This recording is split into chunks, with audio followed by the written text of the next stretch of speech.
Princess Peach Showtime! This is the second game that Princess Peach has been the star of. The first one was Super Princess Peach for the DS. I never played that, but I heard it was about using her emotions to do things in the world.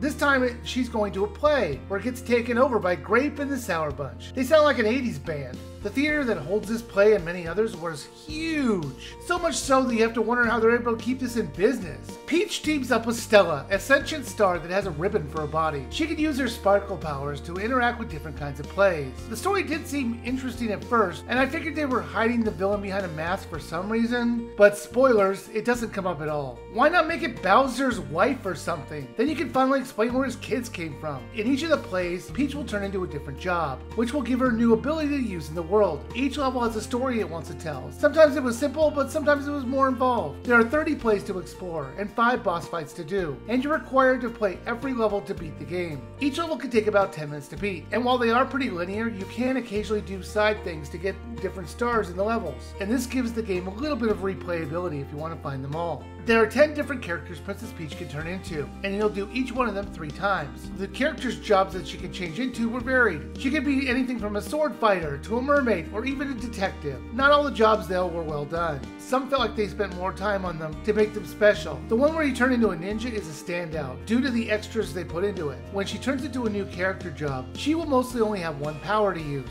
For example, when she's a cowgirl, she has a lasso, or when she's a thief, she has a grappling hook. Playing this, it felt like the idea behind this was, what if Balan Wonderworld was actually interesting? Because it had the same basic idea, only way less boring. But that's not exactly a hard hurdle to get over. The controls were okay. They often felt a little loose, but they give you a lot of leeway, so it tends not to be too much of an issue. I love the different ways they made it kind of feel like you're watching a play, because you might see wires holding onto the actors, or you'll see the sets changing around to show that it's just one big area that you're playing on. I found those level of details clever. That's not to say the story is compelling though. It was just interesting enough to keep you going. Because you're constantly changing jobs, it will keep your interest. And I liked that you were free to choose whatever level you want from a small list. However, the lack of difficulty will frustrate some people, and the stories that they tell were often very basic.